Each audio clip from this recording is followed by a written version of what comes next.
でも、それが落とし穴なんです。はいどうも皆さんこんにちは。スターリーの河野玄太です。受験期が近づいてくるといろんな不安がよぎっちゃいますよね。ということで今回は直前期にやってしまいがちだけど絶対にやってはいけないこと3選。基本的に勉強方法は人それぞれなんですけど、その中でも共通しているこれだけは絶対にやっちゃダメっていうものを3つ紹介していきます。直前期に限らず全受験生に普段からも当てはまることなので、ぜひ皆さん参考にしてみてください。まずは1つ目、いろんな参考書に手を出す。これやってしまいがちですよね。直前期になってあれもしないとこれもしないとっていう風に慌てちゃうパターン。他の受験生がやってる参考書がよく見えちゃうんですよね。特に今は SNS でね、いろんな人がやってる参考書が見えちゃうんで、特にそうなんですよ。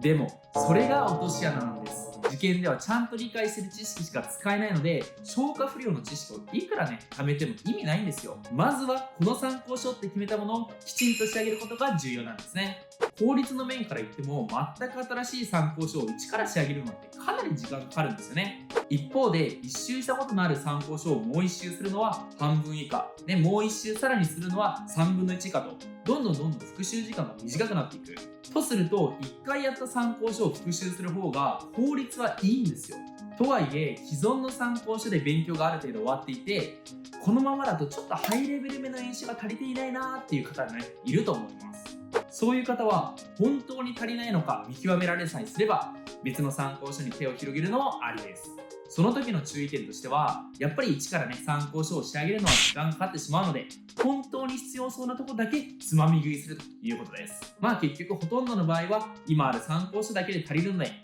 りと腹をくくるのも大事だと思います。それではやってはいけないこと2つ目、それは保険をかけること。普段から言い訳が多い人は要注意です。例えば受験する前から受験に落ちた場合どこの予備校で浪人しようかなっていう風に考えてる人は絶対にダメです。もう今年絶対に受かるぞっていう強い気持ちを持って走り抜かなきゃダメなんですね。冷静に考えれば、もう今年絶対受かんなきゃって背水の陣でね超勉強してる人にかなうわけないですよね。浪人のことは実際に結果が出た後で考えましょう。他にはね、第一志望に落ちてしまった時に備えて、あれも受けなきゃこれも受けなきゃって10校以上受験される方、これはね予防線を張りすぎてるからダメという意味だけじゃなくて、そもそも学校ごとに出る問題の傾向って違うじゃないですか。受験のためにその学校の傾向に合わせて対策してたら、漢字の第一志望の対策時間が大幅に減ることはもう容易に想像つきますよね。でも入試に慣れときたいよって思ってる方、入試慣れはですね多くても2回で十分です。普段の模試も受けていればなおさらですね。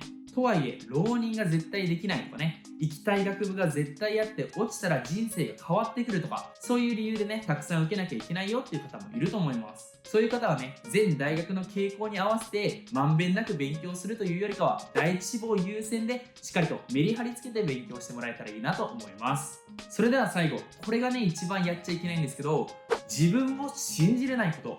皆さんには自分が今までやってきたことを強く信じてほしいんですよ。っていうのも、この自信は受験当日に現れます。例えば問題の傾向が変わった時とか、全く手も足も出ないような問題が出た時に冷静に切り替えられるか、そしてどれだけ最後まで考え抜けるか、これは自分の自信によって大きく左右されるんですね。